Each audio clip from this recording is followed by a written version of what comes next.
Silakan kelompok 3 untuk melakukan presentasi eh, kelompok hukum etika bisnis. Ini temanya apa? Di tema apa ini topiknya? Izin Ibu, topik Ya, kami tentang pentingnya etika bisnis sebagai upaya dalam kemajuan perusahaan. etika bisnis dalam kemajuan perusahaan. Oke, silakan.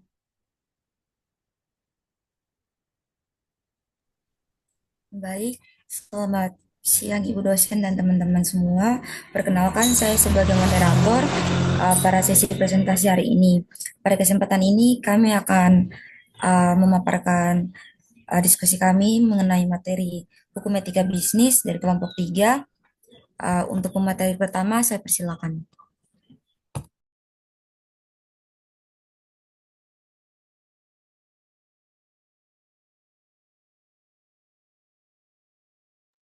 Next slide.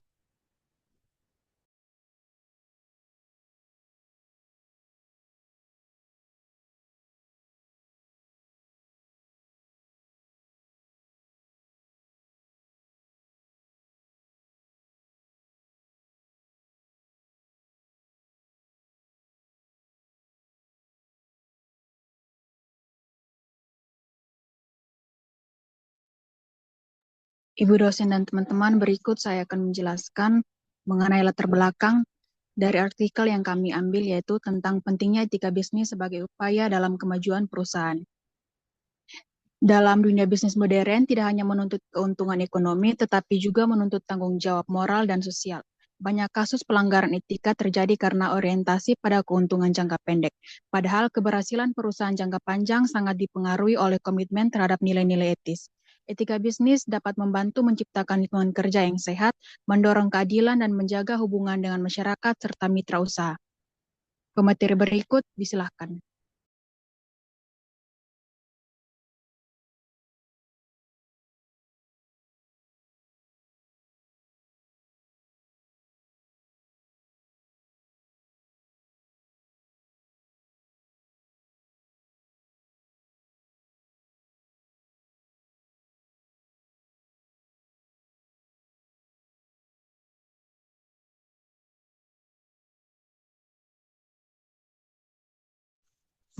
Oke, baik Ibu.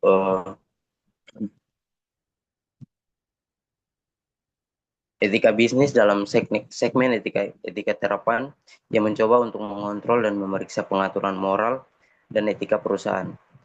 Ia juga mendalami seberapa baik atau buruk badan usaha, membahas masalah-masalah moral dan etika, dan menunjukkan apa yang salah dalam proses alami mereka. Ini, ini mencakup Ini mencakup semua aspek bisnis dari produksi untuk administrasi keuangan dan pemasaran. Menurut Bartens 2004, disimpulkan bahwa etika bisnis memiliki 3 posisi, yaitu sebagai satu, sistem nilai, yakni nilai-nilai dan norma-norma yang menjadi pegangan bagi seseorang atau suatu kelompok dalam mengatur tingkah lakunya. Dua, kode etik, yakni kumpulan asas atau nilai moral. Dan tiga, filsafat moral, yakni ilmu tentang yang baik atau yang buruk. Dalam poin ini akan ditemukan keterkaitan antara etika sebagai sistem filsafat sekaligus artikulasi kebudayaan. Menurut Richard Degger, bila perusahaan ingin sukses atau berhasil, memerlukan 3 hal pokok, yaitu yang pertama memiliki produk yang baik, yang kedua memiliki manajemen yang baik, yang ketiga memiliki etika. 3 aspek pokok dari bisnis, yaitu sudut pandang ekonomis, sudut pandang etika, dan sudut pandang hukum. Etika bisnis juga sejalan dengan nilai-nilai Pancasila karena Pancasila menyediakan landasan moral dan etika yang kuat untuk mengatur perilaku bisnis agar sesuai dengan nilai-nilai luhur bangsa. Dalam undang-undang sendiri ada pasal 33 Undang-Undang Dasar 1945. Ini adalah pesan moral dalam dan amanat etis bahwa pembangunan ekonomi negara semata-mata demi kesejahteraan seluruh rakyat Indonesia yang merupakan subjek atau pemilik negara ini. Jadi pembangunan ekonomi Indonesia sama sekali tidak diperuntukkan bagi segelintir orang untuk memperkaya diri atau untuk kelompok orang tertentu saja yang kebetulan tengah berposisi strategis, melainkan demi seluruh rakyat Indonesia. Materi selanjutnya akan disampaikan oleh kamu.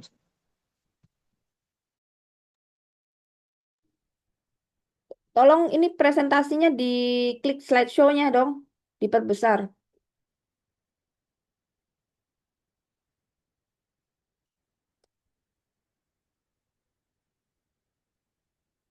Ya, silakan lanjut. Baik, yang berikut ada metode penelitian. Jadi metode penelitian ini menggunakan metode kualitatif deskriptif dengan pendekatan kajian kepustakaan atau library research. Jenis penelitian adalah penelitian kepustakaan atau literatur review. Ciri utamanya yang pertama menggunakan data sekunder bukan data lapangan. Yang kedua penelitian berhadapan langsung dengan sumber tertulis seperti buku, jurnal, dan dokumen. Yang ketiga data bersifat siap dipakai, diambil dari pustaka, bukan dari observasi lapangan. Menurut Snyder pada tahun 2019, penelitian kepustakaan dilakukan dengan meninjau dan menganalisis literatur relevan untuk memperoleh pemahaman menyeluruh tentang topik penelitian. Yang kedua, menurut Mendes pada tahun 2020, artinya proses dilakukan dengan menggabungkan berbagai sumber literatur yang memiliki topik serupa untuk dianalisis. Yang ketiga, menurut Aprianti pada tahun 2019, pemberian teori baru didukung dengan teknik pengumpulan data sekunder yang dapat dipertanggungjawabkan secara ilmiah. Langkah penelitian, yaitu yang pertama mengumpulkan jurnal dan sumber terkait topik. Misalnya model pembelajaran berbasis argumen reality. Dan yang kedua, melakukan analisis kualitatif deskriptif terlebih dahulu hasil penelitian. Yang berikut menghasilkan data deskriptif berupa kalimat tertulis dari hasil kajian literatur. Materi berikut saya persilahkan.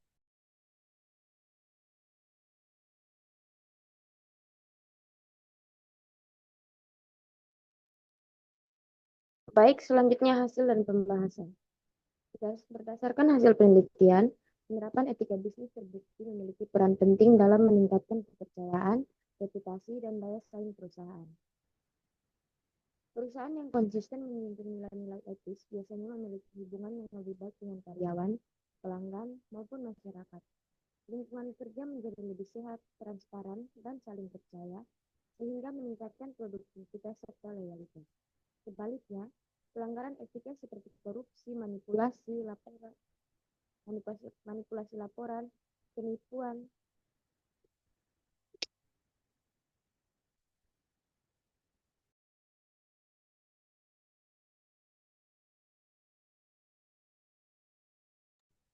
Halo, suaranya hilang, Maria ya? etika seperti Nah, korupsi. dekat mic. Coba dekat mic, suara hilang.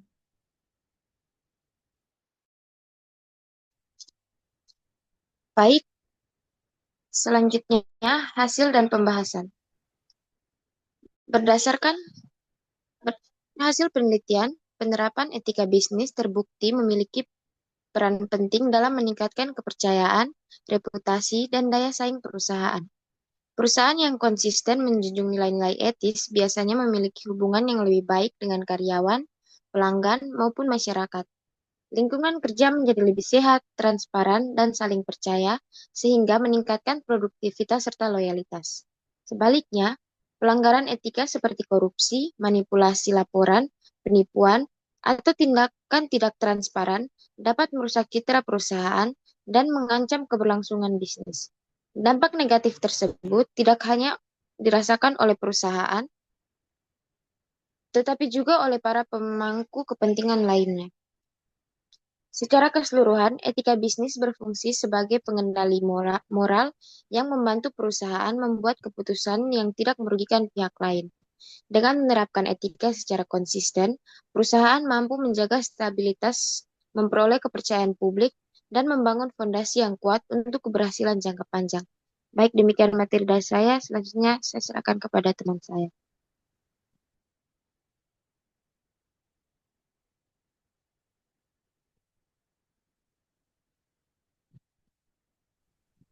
Oke, baik, kita akan masuk ke kesimpulan dari presentasi kita hari ini. Etika bisnis merupakan elemen penting dalam kemajuan dan keberlanjutan perusahaan. Penerapan nilai kejujuran, tanggung jawab, dan keadilan akan memperkuat hubungan antara pihak dan meningkatkan daya saing. Etika bisnis harus dijadikan budaya organisasi, bukan sekedar aturan formal dengan penerapan.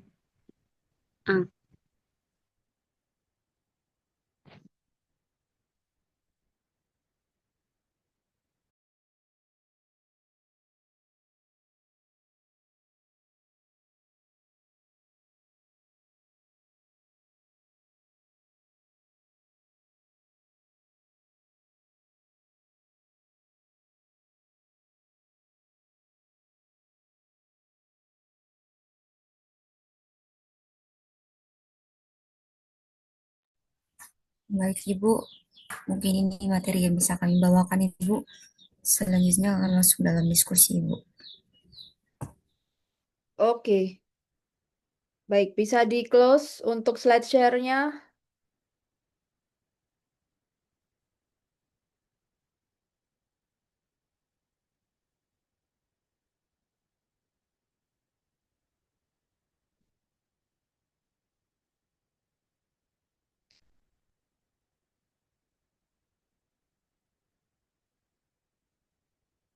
Slide share-nya tolong di-close.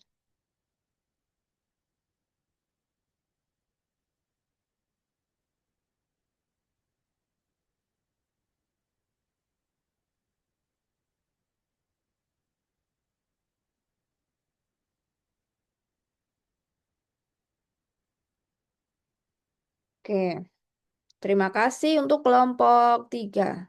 Waktu masih tersisa 10 menit sebetulnya ya. Mari kita cek ya jurnal yang sudah ditemukan oleh kita cek dulu.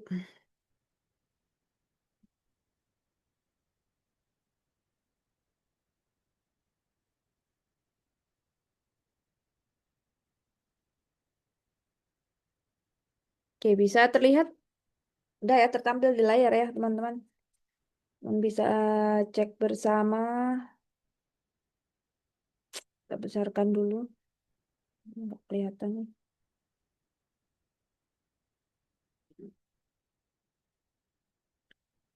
Oke, ini jurnal yang sudah ditemukan kelompok 3 ya. Di mana topik kita sebetulnya adalah pengambilan keputusan etis dalam konteks pribadi dan profesional ya.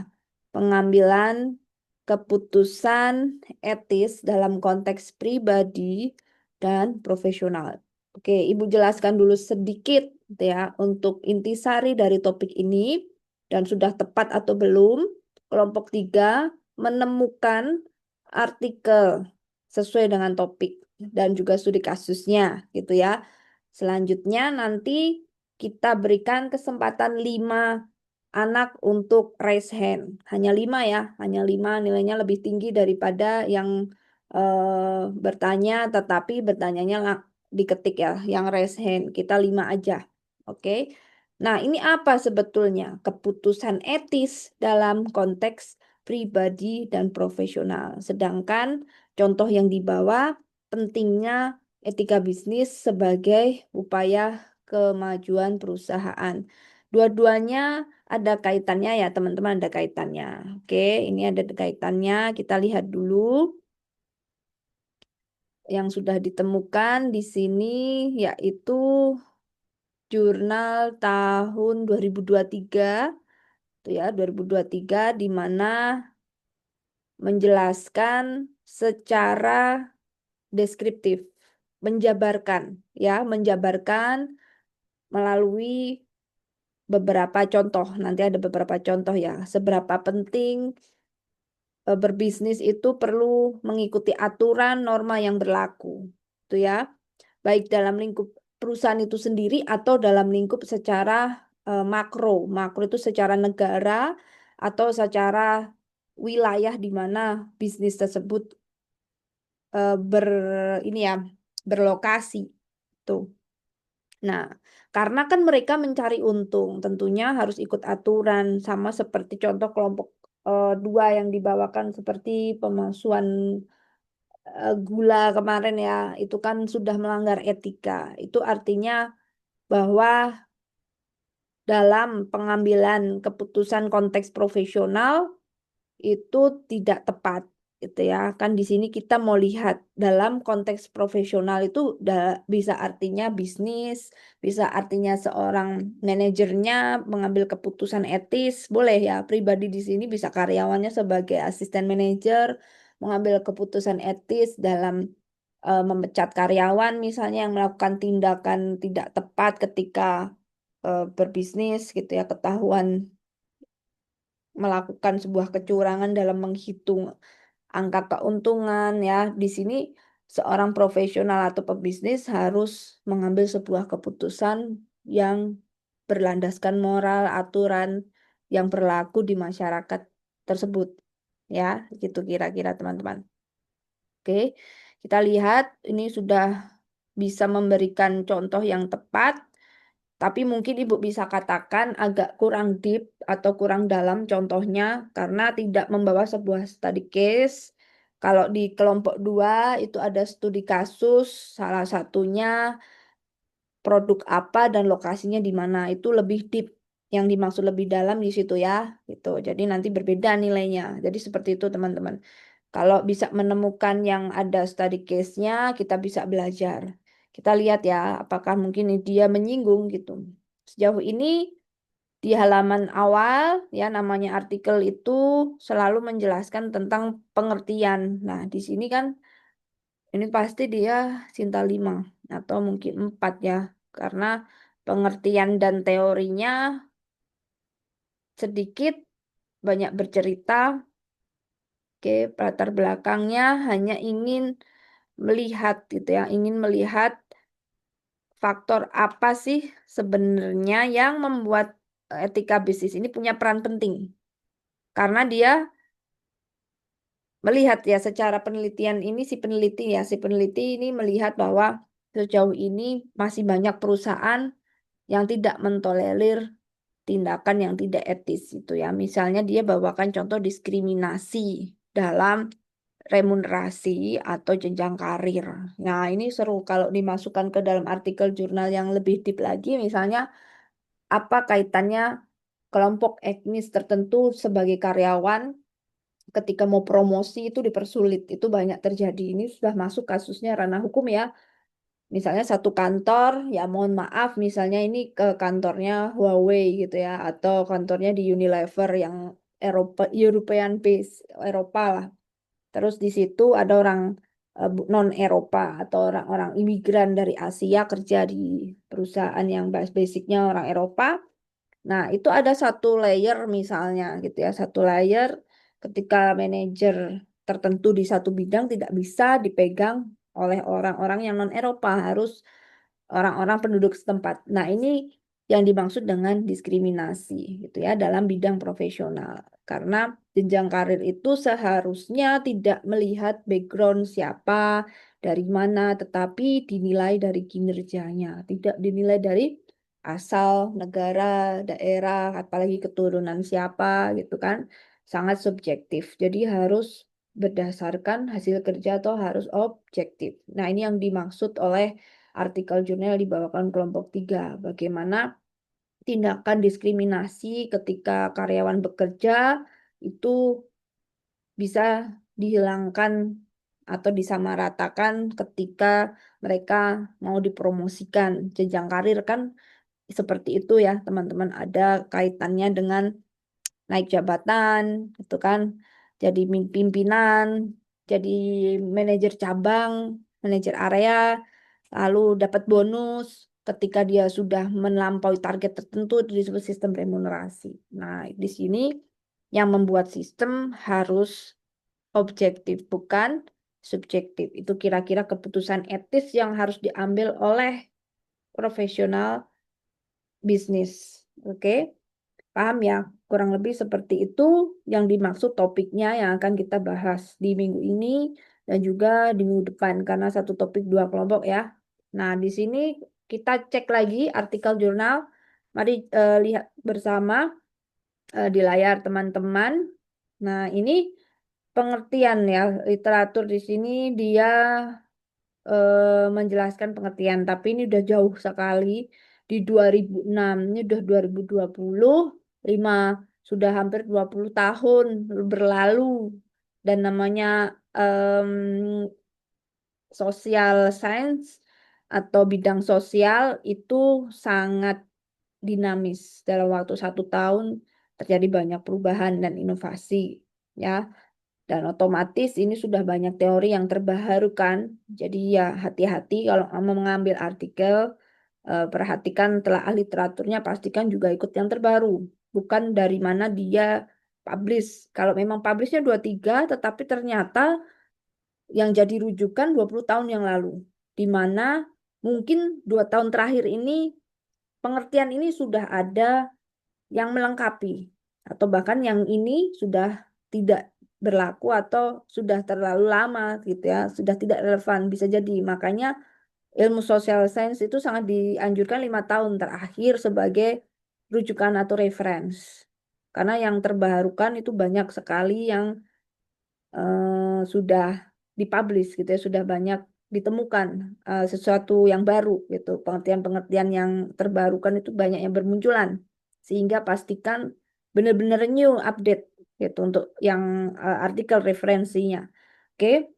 Tetapi ada juga yang mungkin dia masih relevan, artinya dia mungkin ilmu ini ya apa ahli pertama yang memang di bidangnya, dan dia menulis terus-menerus secara berkala, 5 tahun sekali, 2 tahun sekali gitu ya. Nah, misalnya seperti Kotler atau juga Eker gitu ya.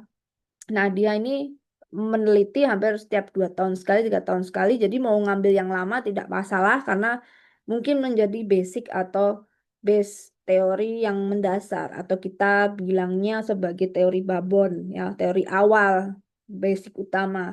Itu tidak masalah asal memang bidangnya itu ahlinya, eh, ahli dari teorinya tidak berubah, memang di bidang itu dia gitu ya.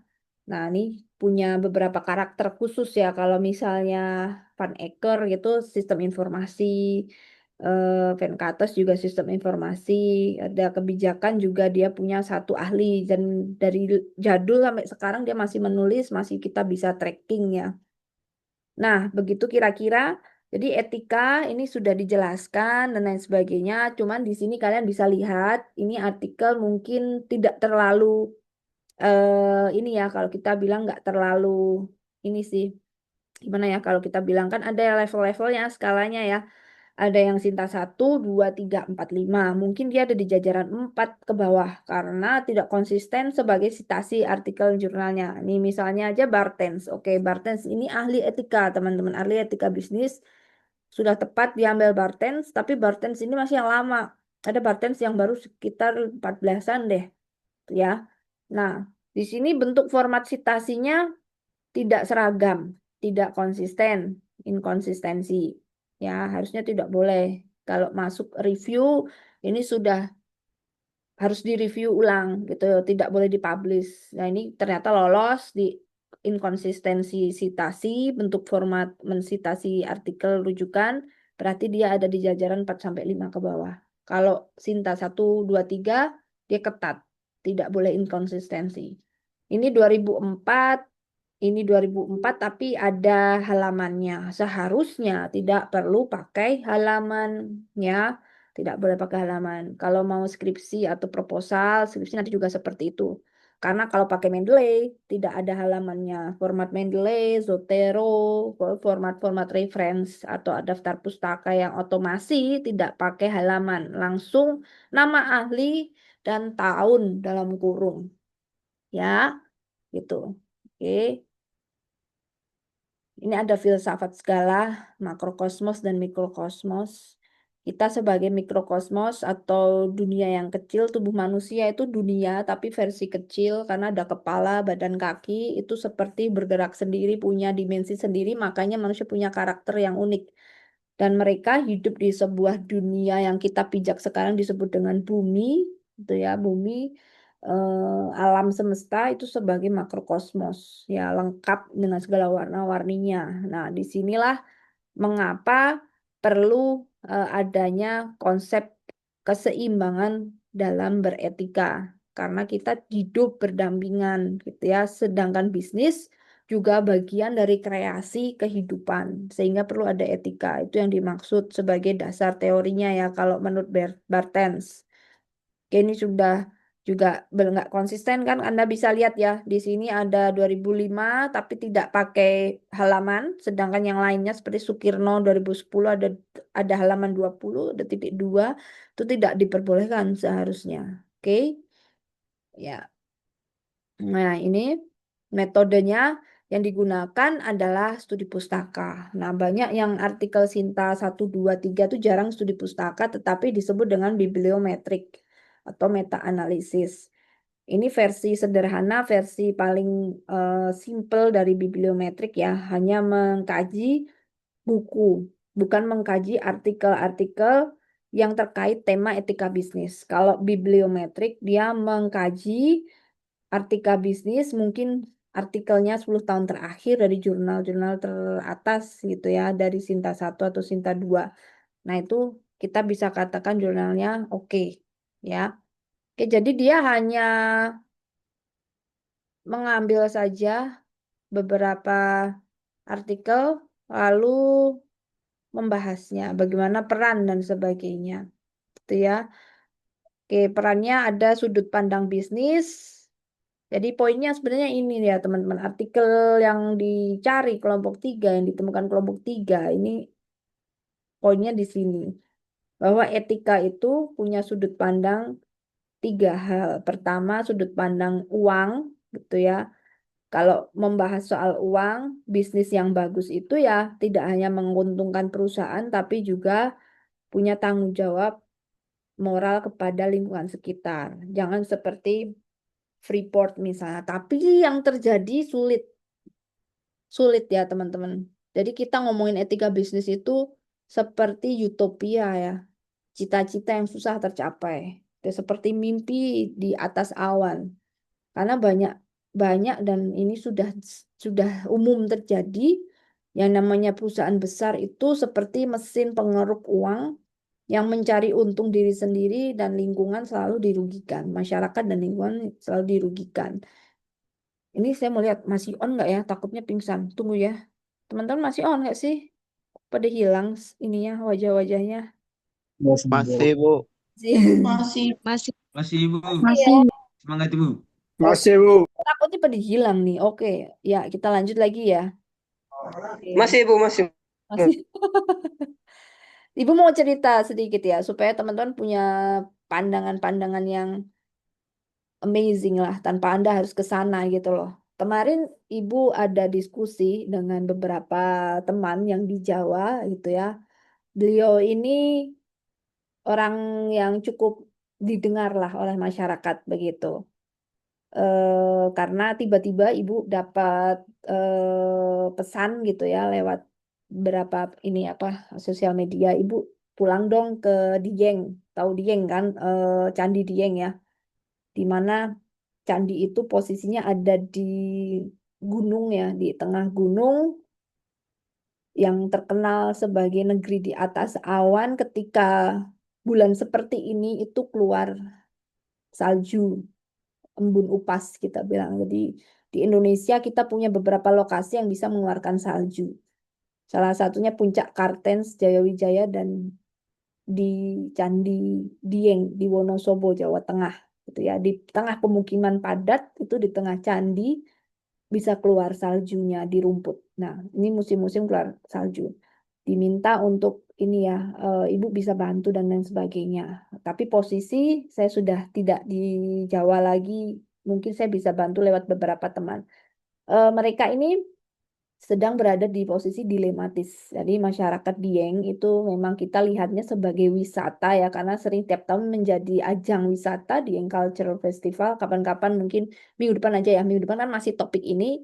Mungkin Ibu bisa tampilkan beberapa gambar, lokasi, apa yang terjadi di sana masih ada kaitannya dengan etika bisnis. Dan itu terjadi hampir di beberapa tempat di Pulau Jawa yang menjadi wisata hits, itu yang wisata viral.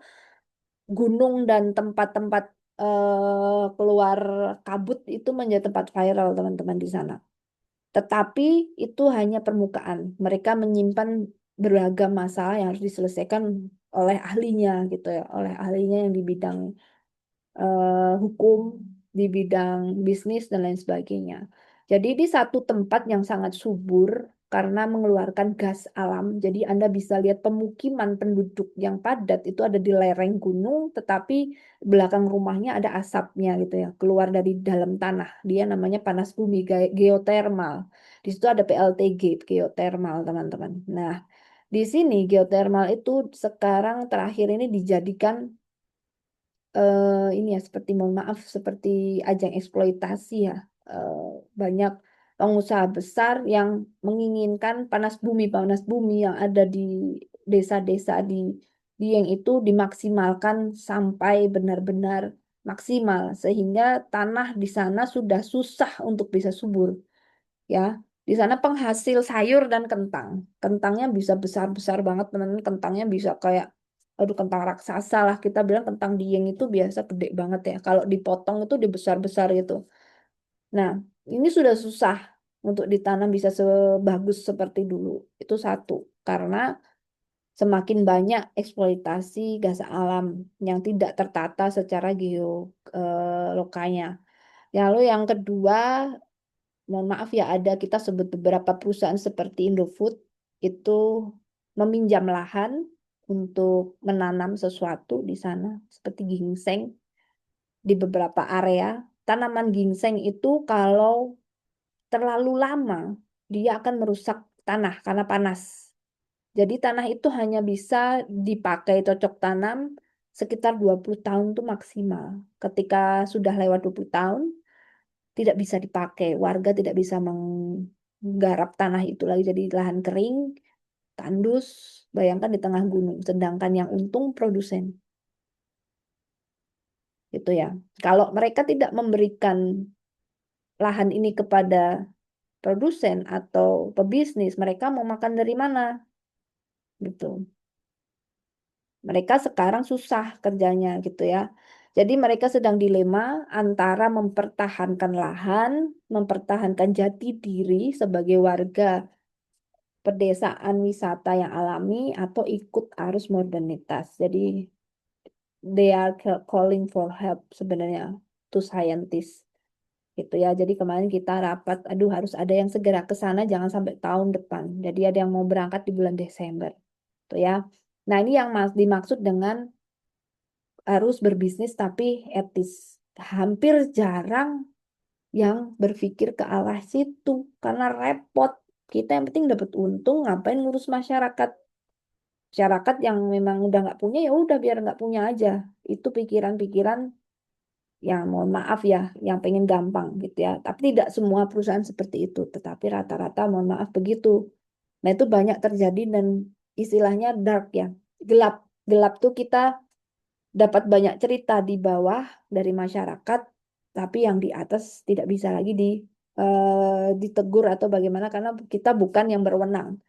Yang berwenang ya pejabat setempat, yang berpegang kepada aturan. Makanya hati-hati pilih pemimpin gitu ya, harus yang tegas, yang seperti itu, yang teman-teman harus bisa lihat ke depan kalau ada pemilihan presiden tuh harus bisa melihat seperti itu, yang tegas teman-teman. Karena kita rakyat kecil nggak bisa ngapa-ngapain. Tuh ya.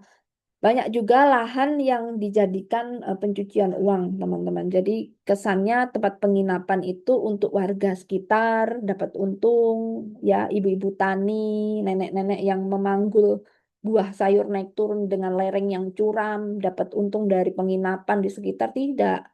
Mereka hanya dapat ganti rugi lahan sekitar berapa puluh tahun yang untung ya yang membangun, mereka tidak dapat lagi untuk persenan keuntungan dari bulanan penginapan itu. Yang konon katanya banyak milik pejabat di pusat untuk pencucian uangnya adalah tempat wisata di lereng-lereng gunung di Pulau Jawa. Nah, ini artinya sudut pandang ekonomis itu menjadi tidak berimbang.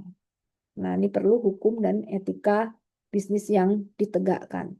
Ini Ibu cerita, teman-teman yang lain juga sambil bertanya, silakan resen satu dua anak boleh, supaya kelompok tiga juga bersiap. Jadi biar nggak ngantuk, kelompok tiga nanti ngantuk. Ya, ayo, Ibu cerita. Nanti kalau dapat inspirasi dari poin-poin yang Ibu cerita, Ibu jelaskan. Silakan, 5 anak. Kalau tidak resen seperti kemarin tidak akan ditutup kelasnya sampai ntar malam juga biar aja online.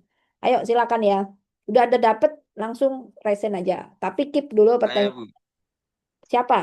Do. Saya, Bu. Mau bertanya. Ya, Bu. Oke. Ya, Oke, Ibu. kelompok tiga ready. Baik, Bu.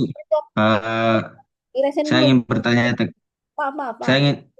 Diresen supaya Ibu klik. Di raise hand. Bisa kok raise hand. Klik raise hand di situ. Supaya tidak tenggelam nih. Supaya kelompok tiga bisa lihat. Nah, kayak teman-teman lain nih. Kayak Kezia, Sheila. Nah, supaya naik di atas, kelompok 3 juga bisa lihat, supaya bisa catat, supaya bisa dengar. Oke, ada 4. Satu lagi yuk, tutup. Setelah satu kita tutup, kita jalan. Atau sambil jalan deh. Ya.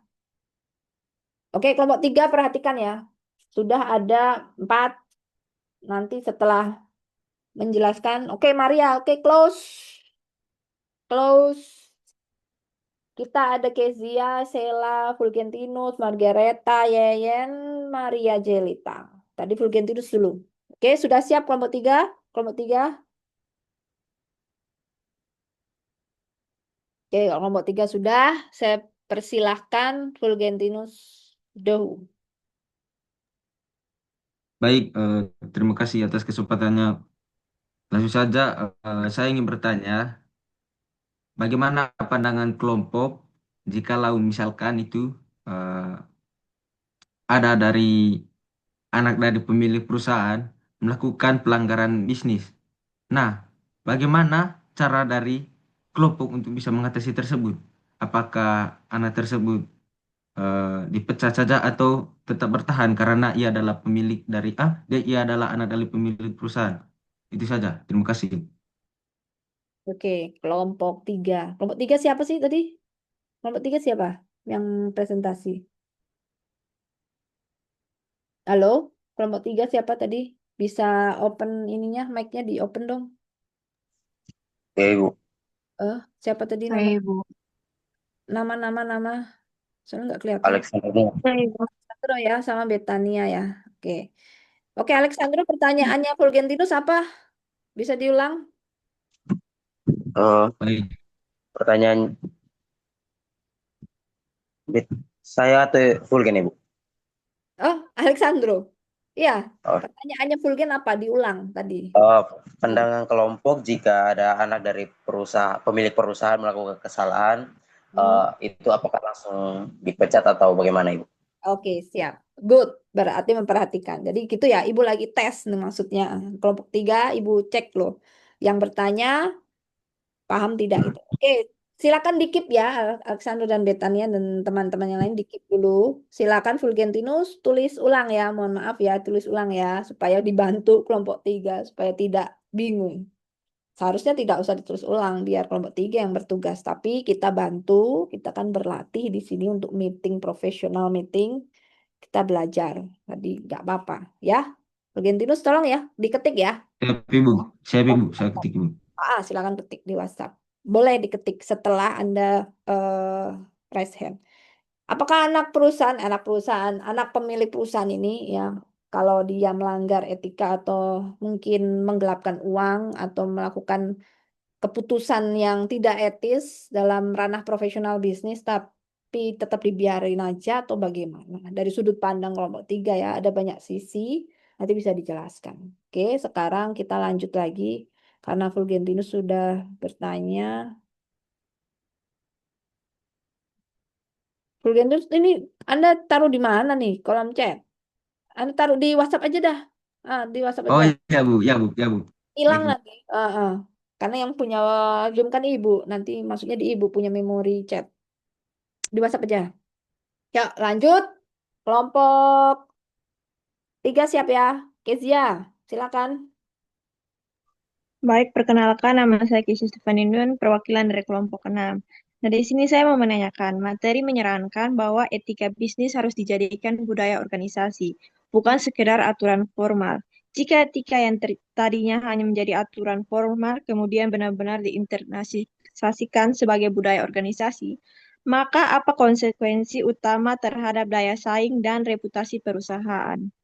Mungkin itu saja pertanyaan saya. Ya, terima kasih. Oke. Siapa ya tadi? Betania, mana dia? Betania mana?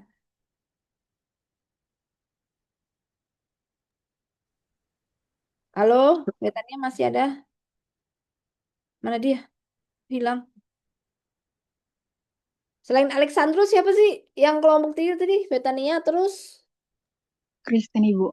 Oke, Christine, bisa diulang pertanyaannya ke siapa? Bisa Ibu. Mungkin dari Silakan. teman Kezia tadi bertanya mengenai etika. Hmm?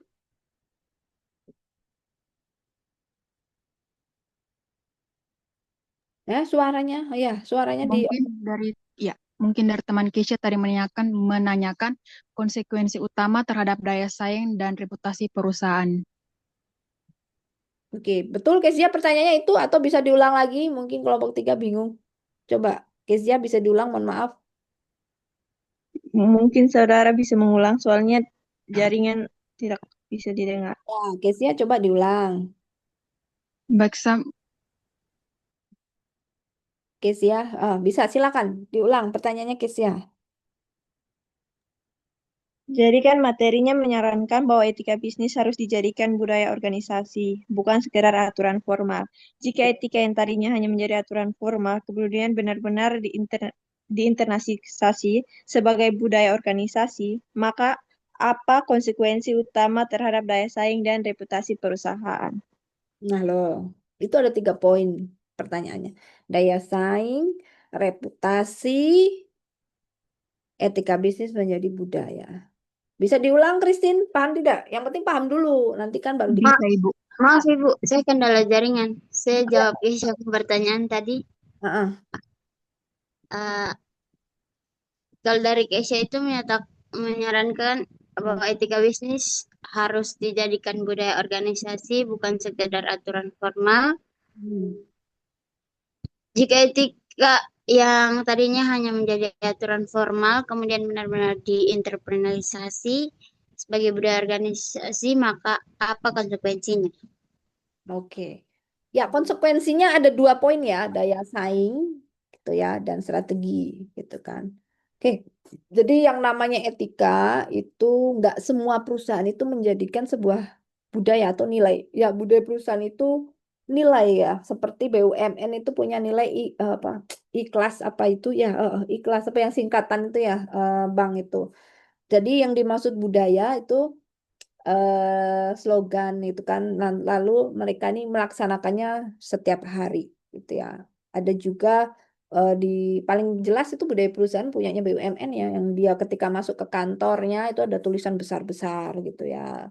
Atau kalau di startup tuh pay hard tapi juga work hard. Itu adalah budaya perusahaan. Oke, kamu boleh santai, boleh kerja dari manapun, bisa pakai Zoom, bisa remote working, tapi semua project harus selesai. Itu budaya perusahaan. Jadi apa yang menjadi value atau nilai perusahaan itu dilakukan oleh karyawan itu. Nah, termasuk etika bisnis ini gitu. Kalau bekerja dapat untung ya harus kasih sesuatu ke masyarakat tuh harus menjadi budaya gitu loh. Nah, tapi kalau itu sudah terjadi, what is the effect?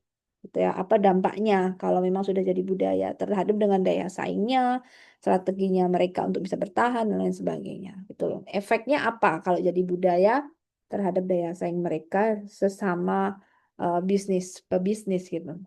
Paham ya kelompok 3 itu hati-hati nanti ada beberapa teori yang menjadikan dasar Anda berargumen ya harus ada teori ya satu teori menyatakan etika bisnis itu dampak begini dari saya begini sehingga baiknya begini gitu ya silakan lanjut tadi case-nya sudah Margareta yo.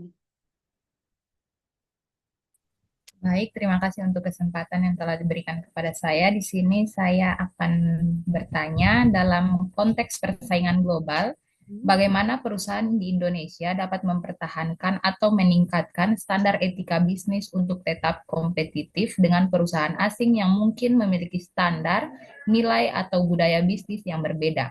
Jadi menurut kelompok, strategi apa yang paling efektif untuk membangun reputasi etis di pasar internasional? Terima kasih. Ayo, biar paham tidak poinnya, pertanyaannya. Ini sengaja memang pertanyaannya panjang-panjang. Padahal sebenarnya dibuat pertanyaan simpel tuh bisa loh. Bagaimana apa-apa-apa. Tetapi ada ceritanya dulu gitu ya. Yuk, siapa lagi yang bisa mengekstraksi pertanyaannya yang Margareta? Betania lagi, Betania atau Alexandro? Iya, Ibu. Ya, Christine. Tanya apa tadi Margaret? Dari temannya Yen, mungkin poin pertanyaannya itu tim pertama tentang tantangan dan peluang etika bisnis di persaingan global. Yang kedua, strategi efektif untuk menjaga dan meningkatkan standar etika bisnis internasional. Dan yang ketiga, mungkin dampak strategi etis bagi daya saing global. Mungkin itu dari saya. Oke, thank you Christine. Betul, Yayan? Atau ada yang mau dijelaskan lagi? Betul, tanyanya itu. Ya, Ibu, betul, Ibu. Oke, sip. Ada 3 poin ya. Oke, silakan Yayan dan Kezia. Jangan lupa ditulis ya di grup WhatsApp pertanyaannya. Supaya teman-teman kelompok Sudah, Ibu. lagi. Ya, sip. Yang belum bertanya lewat speaker jangan ditulis dulu gitu. Latihan biar paham. Kalau besok-besok meeting yang tanya klien nggak akan tulis gitu. Klien nggak akan tulis. Klien itu adalah yang pesan ya atau tenderan gitu. Ya mereka tanya-tanya aja. Kalau kita nggak paham dianggap nggak profesional itu bahaya guys. Karena nggak bisa dipromosiin, nggak dapet uang nanti nggak bisa makan. Ayo lanjut ya. Maria Jelita Ilo. Maria. Oke, baik. Pertanyaan saya, menurut kelompok, bagaimana pemimpin perusahaan dapat membangun dan memelihara lingkungan kerja yang beretika, sehingga karyawan termotivasi untuk berkontribusi optimal dan meningkatkan citra perusahaan? Terima kasih. Oke, menarik. How to build the business ethic become a character in the work environment gitu ya, supaya mereka betah kerja di kantor. Paham? Kelompok 3, gimana cara menjadikan etika bisnis itu sesuatu yang mendarah daging di perusahaan gitu loh. Itu Maria yang mau ditanyakan atau mau ditambahkan? Itu ya, Maria pertanyaannya ya. Oke, silakan diketik. Sudah, belum? Ya, silakan ya diketik di grup WhatsApp. Ya, Ibu. Sheila. Silakan Sheila. Yuk. Ya, macet Sheila. Ya, macet kan. Tuh nge-freeze tuh Sheila tuh. Aduh, kasihan. Oke, kita tunggu Sheila. Oke, kita tunggu Sheila sembari kelompok 3 mempersiapkan. Kelompok 3 ada siapa aja sih? Christine, Nicola, Betania mana? Oh, udah, dia udah. Udah, Sheila. Iya, Ibu. Ya, Jadi, Oke. terima kasih untuk kesempatannya, Ibu. Saya ingin bertanya mengenai jurnal yang telah dikirimkan kelompok mengenai pentingnya etika bisnis sebagai upaya dalam kemajuan perusahaan, di mana metode yang digunakan adalah metode kajian kepustakaan Ya. dengan menggunakan pendekatan yang didasarkan pada pendapat para ahli mengenai etika bisnis dan perannya dalam perusahaan. Untuk itu, tentu etika bisnis ini sebagai upaya dalam kemajuan perusahaan bukan hanya menggunakan metode, tetapi juga pendekatan secara langsung. Untuk itu pertanyaan saya adalah apa metode yang akan digunakan? Apakah metode yang digunakan sudah mencukup menjawab tujuan dari penelitian mengenai pentingnya etika bisnis sebagai upaya dalam kemajuan perusahaan, ataukah mungkin perlu digunakan pendekatan lain untuk melengkapi jurnal tersebut supaya lebih lengkap, Ibu? Terima kasih. Oke, terima kasih Sheila.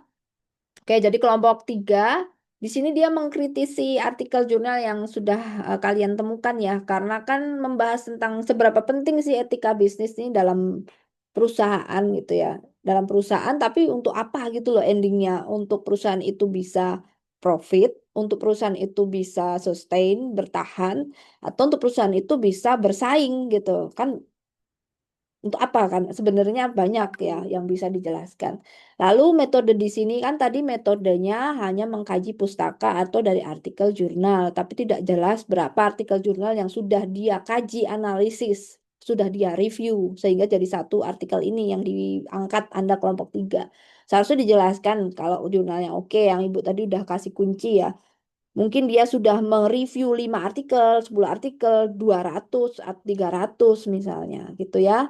Nah, karena tidak jelas tadi. Nah, seharusnya bagaimana metode yang jelas? Apakah perlu ditambahkan tanya jawab sehingga kan ini jadinya kualitatif. Ini kan dia hanya deskriptif atau dia sebenarnya hanya deskriptif literatur review ya, deskriptif pustaka aja sih gitu. Tapi kan eman-eman atau sayang karena topiknya etika bisnis yang baik tuh harusnya gimana gitu loh di perusahaan. Kalau ingin dapat yang lebih deep, lebih dalam tentang etika yang baik yang bagaimana untuk perusahaan, itu harus gimana sih menelitinya, metode yang enak gitu. Kalau menurut kelompok tiga aja ya, sudut pandang kelompok tiga gitu. Kalau menurut ibu sebagai ibu peneliti, ibu sukanya sih ya kualitatif gitu, atau ibu sukanya tanya pakai responden gitu ya, pakai responden juga bisa. Tapi kalau etika, saya ibu sukanya kualitatif gitu ya, turun lapangan, kita tanya informan yang memang dia perusahaan sudah melakukan etika bisnis gitu.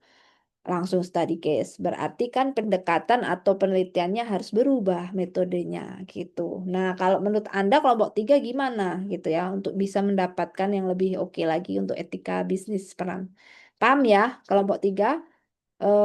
Silakan kelompok tiga atau tadi siapa yang bertanya Sela ketik pertanyaannya ya. Nah, kita berikan waktu untuk kelompok tiga mempersiapkan jawaban sembari yang lain boleh beristirahat atau break sejenak. Ibu berikan waktu kurang lebih 15 menit bisa kita akan start lagi di 11.20 ya, 15 ya. Ya, 11.20 deh. Jangan lama-lama ya. Bisa atau kan nanti dibagi ya, ada 4 anggota kon. Oke, setuju kelompok 3, Betania, Christine, dan Alessandro, dan satu lagi siapa tadi? Setuju ya? Setuju, Ibu. Oke. Setuju, Ibu. 6 menit atau 11.25 gitu deh. Ya. Oke, silakan. Ibu berikan waktu. Yang lain silakan break sejenak. Ibu juga mau break dulu.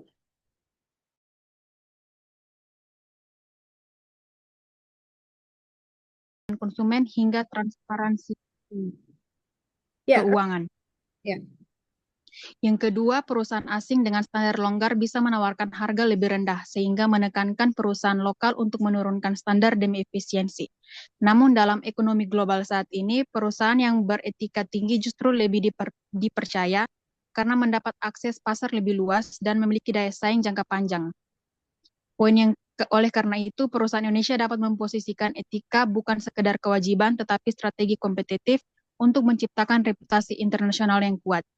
Poin pertanyaan yang kedua adalah strategi efektif untuk menjaga dan meningkatkan standar etika bisnis internasional, yaitu yang pertama dengan membangun sistem tata kelola perusahaan, yaitu dengan membentuk komite etika independen, yang kedua menetapkan kode etik tertulis untuk seluruh level organisasi, yang kedua mengadopsi dan mematuhi standar internasional.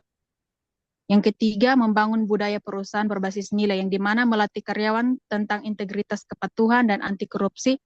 Yang keempat, fokus pada lingkungan dan sosial, yaitu yang dimana strategi ini penting karena pasar global sangat sensitif terhadap emisi karbon, penggunaan energi, dan dampak sosial terhadap komunitas lokal. Poin pertanyaan yang ketiga yaitu dampak strategi etis bagi daya saing global, yaitu jika dilakukan secara konsisten, maka perusahaan Indonesia akan memperoleh yang pertama, kepercayaan investor dan mitra global yang tinggi. Yang kedua, akses ke pasar internasional premium, terutama pada Eropa dan Amerika. Yang ketiga, reputasi jangka panjang sebagai perusahaan yang andal dan bertanggung jawab. Yang keempat, resiko hukum lebih rendah karena mengurangi biaya kepatuhan di masa depan. Dan yang kelima adalah loyalitas konsumen meningkat karena etika kini menjadi faktor pembelian. Jadi kesimpulan dari pertanyaan teman Yayan, di tengah persaingan global, etika bukan hambatan tetapi keunggulan kompetitif strategis. Perusahaan Indonesia harus memandang etika sebagai investasi jangka panjang yang meningkatkan reputasi, kepercayaan, dan keberlanjutan. Mungkin sekian jawaban dari saya. Apakah temannya yang dapat memahami atau mungkin ada sanggahan?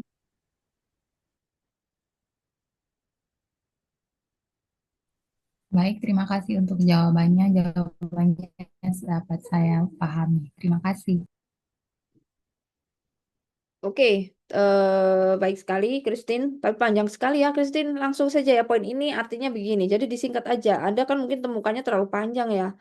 Mungkin Anda bisa singkat saja begitu. Jadi tidak usah terlalu panjang. Poinnya apa gitu kan. Tunggu sebentar. Oke, jadi kan pertanyaannya di sini strategi paling efektif ya untuk membangun reputasi etis. Reputasi etis ini maksudnya ya tidak menyuap, tidak gratifikasi, tidak memanipulasi laporan, tidak mengeksploitasi tenaga kerja, tidak greenwashing yang dilakukan perusahaan-perusahaan kita itu pejabat kita tuh greenwashing. Jadi menanam sesuatu yang baik, tapi sebenarnya itu money laundry gitu dari hasil korupsi gitu ya. Ada bisnis-bisnis bagus, charity, tapi itu hasil dari menutupi korupsi gitu ya, dan juga tidak melakukan diskriminasi. Nah, itu maksudnya adalah praktik non etis yang bisa merusak reputasi supaya bisa go internasional ya. Makanya nanti ada standarisasi ISO, ISG, itu artinya untuk menjaga itu semua ya teman-teman. Oke, terima kasih. Lanjut yo. Pertanyaan kedua, siapa yang mau menjawab dari kelompok 3? Ayo, yuk, yuk, yuk, yuk, yuk. Baik, selanjutnya saya akan Oke, Putri ya. Baik, selanjutnya saya akan menjawab pertanyaan dari teman Kesia Stefanindun dengan bunyi pertanyaan. Materi menyarankan bahwa etika bisnis harus dijadikan budaya organisasi, bukan sekedar aturan formal. Jika etika yang tadinya hanya menjadi aturan formal kemudian benar-benar diinternalisasikan sebagai budaya organisasi, maka apa konsekuensi utama terhadap daya saing dan reputasi perusahaan? Jadi jawabannya, kalau etika bisnis bukan lagi sekedar aturan, tapi sudah menjadi budaya yang betul-betul hidup di dalam perusahaan, maka ini dampaknya mungkin yang pertama, reputasi perusahaan menjadi makin bagus. Itu orang luar akan lebih percaya karena perusahaan kelihatan lebih jujur dan konsisten. Terus yang kedua, daya saingnya meningkat. Karyawan bekerja menjadi lebih nyaman, jujur, dan saling percaya. Yang ketiga, risiko masalah berkurang. Karena sudah terbiasa bekerja dengan jujur, peluang terjadinya penipuan, penyalahgunaan wewenang, atau pelanggaran hukum jadi lebih kecil dan perusahaan pun menjadi lebih aman. Yang keempat, lebih mudah menarik karyawan yang lebih bagus. Perusahaan yang beretika dianggap tempat kerja yang lebih baik sehingga banyak orang berkualitas ingin bekerja di sana. Jadi, etika yang menjadi budaya akan menjadikan perusahaan lebih dipercaya dan lebih kuat bersaing dibandingkan dengan perusahaan yang hanya punya aturan etika di atas kertas. Demikian jawaban dari saya. Apakah teman Kesya bisa memahami jawaban dari saya? Baik, terima kasih untuk jawabannya. Jawabannya dapat saya pahami. Terima kasih. Oke, thank you. Siapa tadi yang jawab? Putri Nadira ya. Tolong nanti semua direkap pertanyaan dan siapa yang menjawab direkap juga dan apa jawabannya direkap dalam makalah. Nanti harus dikumpulkan di UAS ya, jadi harus rapi. Ibu mungkin tambahkan untuk kelompok 3 dan kelompok 1, 2 juga kelompok lainnya. Kalau menjawab ada teori, tolong. Ini kan sebenarnya pertanyaannya mudah gitu loh. Kalau misalnya etika bisnis jadi sebuah budaya organisasi atau ethical culture, itu dampaknya apa gitu loh. Tadi sudah tepat. Dampaknya tentu saja meningkat reputasi citra perusahaannya meningkat ya. Dapat modal gampang kayak gitu. Stakeholder itu percaya. Jadi mau nanam modal ke perusahaan itu oke deh gitu ya. Itu ada teori disebut corporate reputation theory, ada Von Brun. Nanti Anda cari ya di Google atau di AI banyak banget corporate reputation theory. Teori pendukungnya ada supaya reputasinya naik itu budaya perusahaan harus berlandaskan etika bisnis gitu ya. Nah, lalu keunggulan bersaingnya naik itu ada teori pendukungnya juga resource based view itu ada Barney tahun 91. Nanti Anda cari di AI banyak banget, teman-teman. Nah, kalau sudah seperti itu, nanti keuntungannya juga meningkat. Karena modalnya banyak yang masuk, lalu pegawainya jadi punya etika jujur, kinerjanya juga bagus, perilaku karyawannya selaras, konfliknya mereda, produktivitas tinggi, kepatuhan standar juga terjaga. Itu yang terjadi pada perusahaan kelas dunia, gitu, yang pasarnya seluruh dunia, yang sampai saat ini kita sebut dengan brand-brand terkenal, yang selalu untung besar. Gitu ya. Dan karena minim resiko korupsi, kepercayaan pasar global tinggi, investor asing juga semakin asik, suka untuk kerjasama gitu ya. Itu dia kira-kira ya. Lanjut lagi yuk kelompok 3, pertanyaan ketiga. Ayo lanjut yuk. Kelompok 3 yuk. Pertanyaan ketiga mau siapa yang dijawab? Putri sudah tadi. Oke, baik Ibu. Baik, Siapa yang mau jawab duluan nih? Betania apa Alexandro? saya Bu. Ando, sebentar. Ya, yuk jawab yuk. Siapa ini pertanyaan siapa Betania? Saya mau menjawab pertanyaan dari teman Vulcan. Oke. Jika anak dari pemilik perusahaan melakukan kesalahan yang merugikan perusahaan, maka perusahaan harus tetap perlu memberikan sanksi sesuai aturan yang berlaku. Dalam perusahaan yang baik, setiap karyawan, termasuk anak pemilik perusahaan, harus menerima konsekuensi atas pelanggaran yang dilakukan. Pemberian sanksi bukan untuk menjatuhkan, tetapi untuk membuat pelaku jera, disiplin, dan tidak mengulangi kesalahan. Sanksi dapat berupa teguran, pembinaan, sehingga tindakan tegas lainnya sesuai kebijakan perusahaan. Selain itu, penerapan sanksi yang adil akan menjaga nama baik perusahaan dan meningkatkan kepercayaan karyawan lain. Jika pelanggaran dibiarkan hanya karena pelakunya adalah anak milik perusahaan tersebut, hal ini dapat menimbulkan kecemburuan dan ketidakpercayaan dalam tempat kerja, serta suasana tempat kerja yang tidak sehat. Dengan menegakkan aturan secara adil tanpa pengecualian dan tanpa memandang siapapun, perusahaan menunjukkan bahwa setiap orang memiliki tanggung jawab yang sama dan harus bekerja secara profesional. Untuk teman Fulgen, apakah ada sanggahan? Baik, terima kasih dari anggota kelompok. Itu saja. Oke, terima kasih Betania ya sudah membantu menjawab juga meringankan pekerjaan Ibu. Terima kasih. Tapi jangan lupa ini teorinya banyak yang belum masuk ya. Kalau anak perusahaan, anak perusahaan lagi, anak pemilik perusahaan melakukan kesalahan harus diapakan menurut kelompok tadi tiga ya diwakili Betania tadi sudah tepat harus tetap ditindak karena satu tidak boleh melakukan nepotisme dalam berbisnis. Itu ada teorinya, agensi teori dari Jensen Mackling tahun 76 ya. Kalau kasus anak pemilik perusahaan melakukan kesalahan jika dibiarkan akan berdampak agensi cost. Artinya perusahaan akan merugi dan akhirnya ini contohnya adalah siapa tuh Sritex yang dilakukan oleh Sritex itu perusahaan raksasa tekstil se-Asia Tenggara di Solo bangkrut karena kesalahan penghitungan keuangan yang melakukan operasional semua anak keturunannya tuh pasti di situ ada nepotisme sudah ketahuan diam aja itu ya karyawan melihat tidak ditindak gitu ya kinerja moral turun reputasi rusak akhirnya tidak objektif hancur bangkrut ya itu ada teorinya agensi teori Jensen Mackling jadi tidak boleh subjektif harus objektif kalau memang dia kerja salah walaupun anak pemilik tetap harus dihukum kedua harus ikuti aturan dari teori prinsip fairness keadilan justice theory Justice League dari Greenberg tahun 87 gitu ya.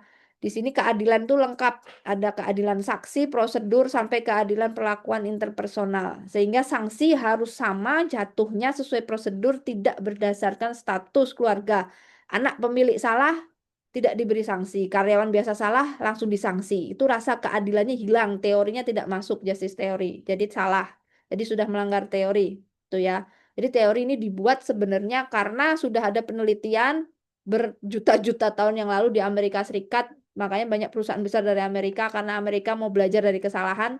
Asia susah banget kecuali Cina, kecuali Indonesia ulang-ulang terus kesalahannya makanya perusahaannya nggak maju-maju. Ya, semua itu sebenarnya kita nggak maju karena nggak mau belajar dari kesalahan, nggak mau mengekstrak dari teori atau dari artikel penelitian. Oh, kita udah pernah lakukan ini, sekarang ada permasalahan kayak gini lagi. Ngapain cari solusi dulu udah pernah diulang-ulang terus. Sejarah itu berulang, tidak akan pernah baru kecuali paling ada tambahan dikit-dikit gitu loh. Ya, berikutnya harus etis, harus konsisten kalau sudah menindak anak perusahaan. Oh, karena cantik jadinya mungkin nggak dikenakan. Oh, karena ganteng. Yang satunya nggak ganteng, tapi sama-sama anak perusahaan, anak pemilik perusahaannya. Nggak jelas integritasnya. Itu ada ethical decision making dari Trevor Nelson itu ada teorinya. Jadi aturan itu harus berlaku kepada semua, tidak melihat status. keluarga harus objektif, tidak melihat hubungan keluarga, harus dilakukan sesuai SOP, tidak melakukan ini ya, keputusannya harus independen, harus ada komite, bukan si perusahaan, bukan si ayah atau ibunya atau saudaranya, tetapi harus di luar, harus dewan komisaris yang memegang saham di luar dari pemilik perusahaan. Mungkin Anda bisa lihat film Korea, saya lupa ya kalau di Netflix tuh judulnya, iya lupa lagi. Nanti saya kasih lagi deh minggu depan deh. Duh, apa tuh namanya? Jadi sebenarnya dia bersalah banget gitu ya, bersalah banget, tetapi dewan direksinya di luar dari keluarga, hubungan keluarga akhirnya memutuskan dia tetap untuk jadi pemiliknya gitu loh. Karena ada satu hal keputusan etis gitu, ada satu keputusan etis yang menyatakan dia pernah melakukan budi baik gitu kepada dewan komisaris sehingga dosa-dosanya diampuni. Jadi kayak ini ya diputihkan gitu ya. Itu cara pengambilan keputusan etisnya seperti itu. Ada pihak independen tidak berhubungan dengan si pemilik perusahaan gitu ya. Nah, itu harus dilakukan. Nanti Ibu jelaskan lagi minggu depan ada teori pendukungnya karena tergantung kesalahannya ya. Kesalahan ringan itu ada teorinya, apa rekomennya, apakah teguran formal atau pelatihan ulang. Kesalahan menengah itu merugikannya seperti apa, merugikan keuangan pelanggan itu ada teorinya accountability theory. Itu ada sanksinya, pembinaan dan sebagainya. Jangan dikira kita pewaris perusahaan itu terus gampang, enggak, justru lebih berat daripada kita kerja sendiri. Makanya banyak pewaris-pewaris besar di luar negeri di Jepang itu lebih memilih kerja dengan orang lain daripada kerja dengan ayahnya. Karena lebih susah gitu ya, berhadapan dengan orang tua yang keras itu lebih susah daripada berhadapan dengan orang nggak ada hubungan darah itu lebih enak, lebih nyantai. Itu ya, kalau kesalahannya berat seperti fraud gitu ya, kerugian besar, korupsi, sabotase, itu nanti masuk teori itu dipecat meskipun anak pemilik gitu ya. Kalau dipertahankan nanti bisa rusak perusahaannya. Oke, silakan bisa dilanjut lagi pertanyaan nomor 4 kah? Silakan. Baik Ibu, saya akan menjawab pertanyaan dari Saudari Sheila Anin. Jawabannya, jadi begini, metode yang digunakan dalam penelitian tersebut kan metode kajian pustaka dari research, di mana peneliti mengkaji pendapat para ahli mengenai etika bisnis dan perannya dalam perusahaan. Metode ini mungkin sangat cocok untuk tujuan penelitian yang berfokus pada pemahaman konsep, teori, dan pendapat ahli terkait etika bisnis karena mengandalkan literatur yang sudah ada tanpa melakukan riset lapangan lagi seperti jurnal yang kami bawakan. Namun kalau kami membaca dan coba memahami lebih lanjut, metode kajian pustaka ini memang sudah mencakup dasar yang kuat untuk mengetahui peranan etika bisnis dalam perusahaan dan apakah penerapannya penting. Tetapi metode ini hanya berdasarkan teori dan pendapat tertulis dari sumber sekunder saja, sehingga mungkin kurang mampu memberikan gambaran konkret tentang bagaimana etika bisnis diterapkan atau dirasakan langsung di lingkungan perusahaan saat ini.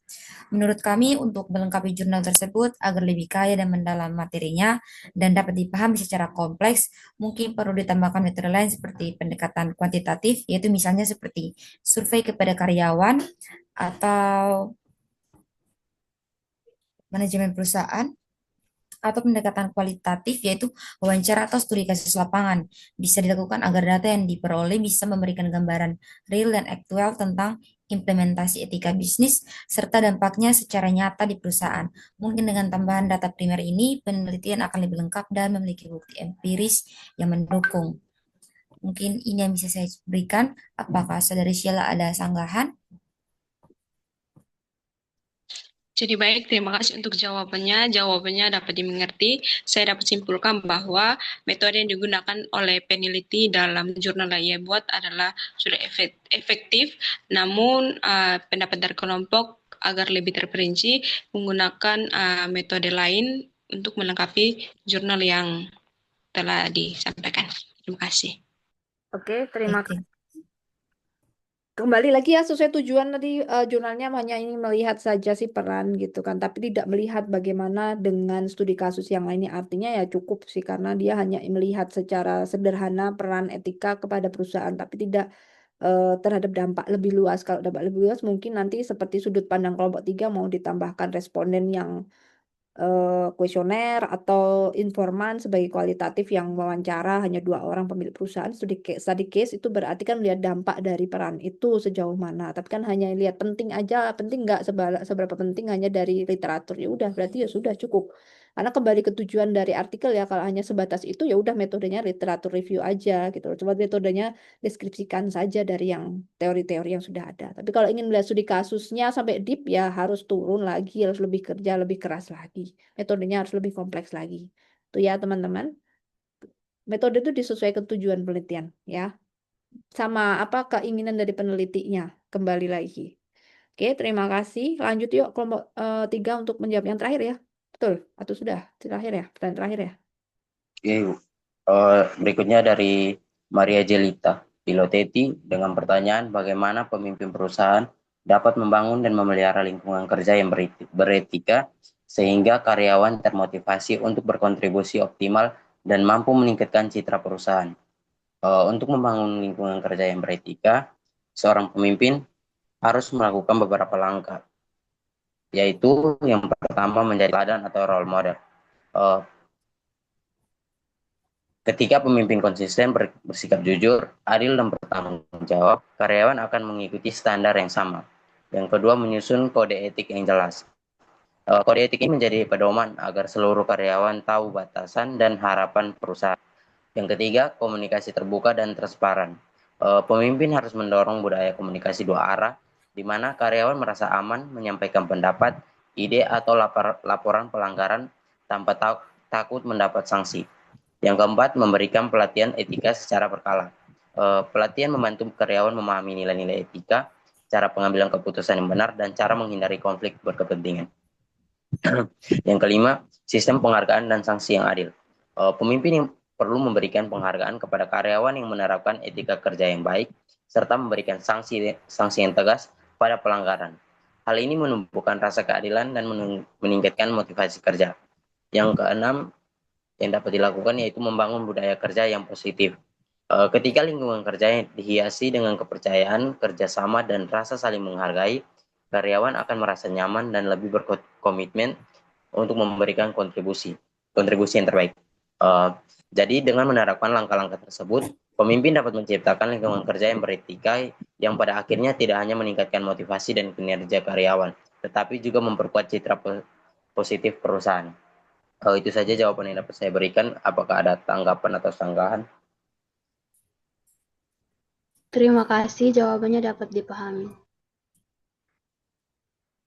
Oke, terima kasih Alexandro ya. Sebentar, Ibu mau kasih masukan teori ya untuk menjawab dari apa tuh namanya ini tadi yang barusan dijelaskan Alexandro ya, bagaimana menciptakan lingkungan gitu yang beretika. Ini menarik sekali. Nanti Ibu mau lihat makalahnya ya. Jauh mana? Tolong dong ada teorinya dong. Ini makanya Ibu bantu nih. Kalian bisa tanyakan itu di AI teori ya, jelaskan berdasarkan teori ahli gitu. Jangan ini aja. Jadi dasar hasil teorinya seperti apa yang terbaru, apa yang dari situ bisa diambil kelebihannya, gitu ya. Banyak banget ya teorinya ya. Ini lama, kebanyakan teori sudah lama, tahun 80-an karena ini muncul pertama kalau terkait dengan etika-etika itu Inggris ya, teman-teman. Inggris. Inggris itu kan sebagai bangsa atau istilahnya barat yang beretika ya, karena ada kerajaan. Di mana ada kerajaan yang masih aktif, itu biasanya orang-orangnya lumayan ya, bahasanya masih halus gitu ya. Beda dengan Amerika Serikat ya. Karena kebanyakan imigran. Oke, ini teori yang terkait dengan bagaimana membentuk lingkungan kerja yang beretika. Oke. Mungkin Ibu bisa berikan penguatan sedikit ya. Yang pertama itu pemimpin, leadership, ya kepemimpinan. Jadi seorang pemilik bisnis atau CEO tidak harus pemiliknya ya, bukan hanya ownernya, tetapi bos di perusahaan itu tuh harus menjadi seorang pemimpin yang punya karakter kepemimpinan gitu loh. Karakter yang seperti apa? Harus dia punya yang berdasar teori nih ya, ethical leadership theory. Jadi dia ini adalah perspektifnya atau sudut pandangnya itu harus bisa menjadi contoh. Ya, harus bisa menjaga integritas, harus bisa menjaga nilai yang ditanamkan bersama-sama. Kalau memang perusahaannya punya nilai jujur, punya nilai segera melayani dengan cepat kepada customer, ya dia juga kalau ada komplain juga harus bisa cepat, bisa jadi contoh gitu. Transparan ketika ada hasil yang kurang pas, ada keuangan yang memang harus dilaporkan segera, dia harus transparan. Jadi nanti kantor cabang lain juga mencontoh gitu. Dia juga harus jadi orang yang tidak sombong dan juga adil gitu, mengambil keputusan etis berdasarkan objektivitas gitu ya teman-teman. Jadi harus ciptakan aturan-aturan yang etis dan sebagainya. Itu teori dari ethical leadership. Ya, kalau mau menciptakan lingkungan yang bagus juga, yang etis juga, itu pakai social learning teori juga bisa. Jadi role model harus bisa menjadi pemimpin yang jaga banget aturan yang sudah dibuat bersama-sama. Kalaupun dia melanggar, ya dia juga harus dihukum, gitu loh. Konsisten, tindakan, keputusannya juga adil. Jadi etikanya itu jalan mengalir dari atas ke bawah. Ada juga teorinya organizational cultural teori itu juga ada gitu ya. Macam-macam ya, ada 3 mekanisme. Nah, lama intinya sama sih, semua sama. Dia harus transparan, harus melaporkan semua hasil itu jelas, tidak ada yang ditutupi, dikurangi, itu memang susah, itu yang paling susah teman-teman ya. Lalu dia tidak korupsi, tidak konflik kepentingan karena keluarga gitu. Lalu dia eh, jaga banget rasa keadilan. Ini artinya nanti lingkungan akan mengikuti. Kalau pimpinannya tidak begitu, susah gitu ya. Jadi ada strategi ya.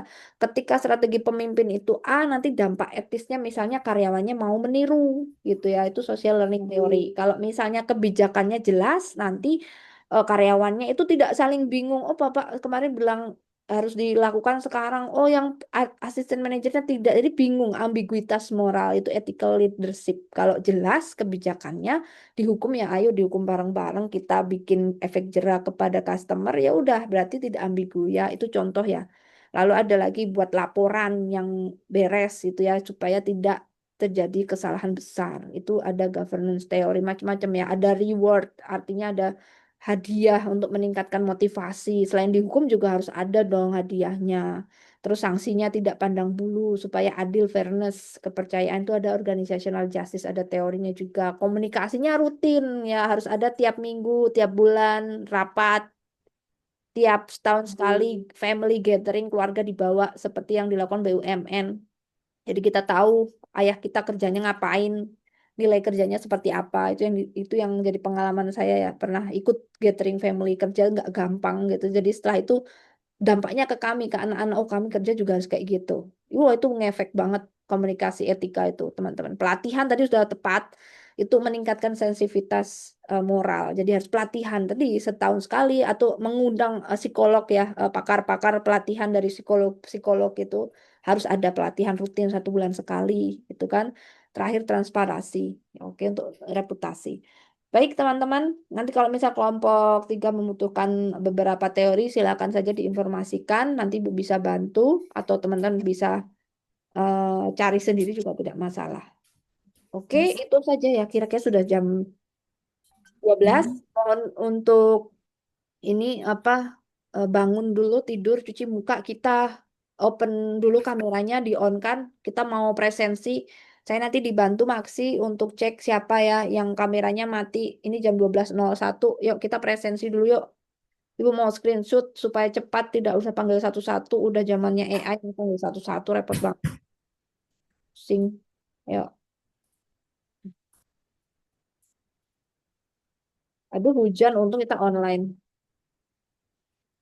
Kalian masih ada kelas atau sudah selesai kan? Masih, Ada Ibu.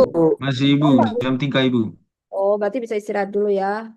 Kita makanya jam 12. Ya. Jam 12, Ibu. Adi. Aduh, aku nggak bisa ini. 12.30 Apa namanya? Adi. Screenshot. Tuh. Kok susah ya screenshotnya? Oh, belum di-remove pinnya. Ya ampun. Tunggu. Nah. Ayo.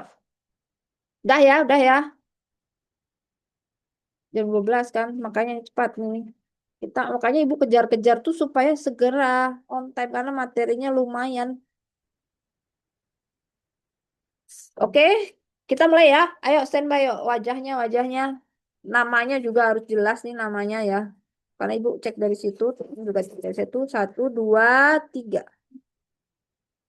Sudah ada yang pertama, lanjut lagi yang kedua. Harus tampak wajah ya. Kalau tidak tampak, tidak ada laporan rusak atau sinyal hilang, Ibu anggap izin. Oke, sudah selesai. Baik. Oke, terima kasih teman-teman semua. Sampai ketemu lagi minggu depan. Mohon maaf bila ada kekurangan dari perkataan Ibu yang mungkin teman-teman tidak berkenan. Mohon dimaafkan karena semua untuk belajar kita ya, untuk niat Ibu hanya untuk kita saling berubah ke arah yang lebih baik. Mudah-mudahan bermanfaat. Silakan beristirahat. Selamat melanjutkan aktivitas. Kalau ada pertanyaan nanti langsung tanya. Terima kasih, Ibu. Oke, Terima kasih banyak, Ibu. Terima kasih banyak Ibu. Shalom. Terima kasih, Assalamualaikum Bu. warahmatullahi wabarakatuh. Salam. Ibu N meeting ya.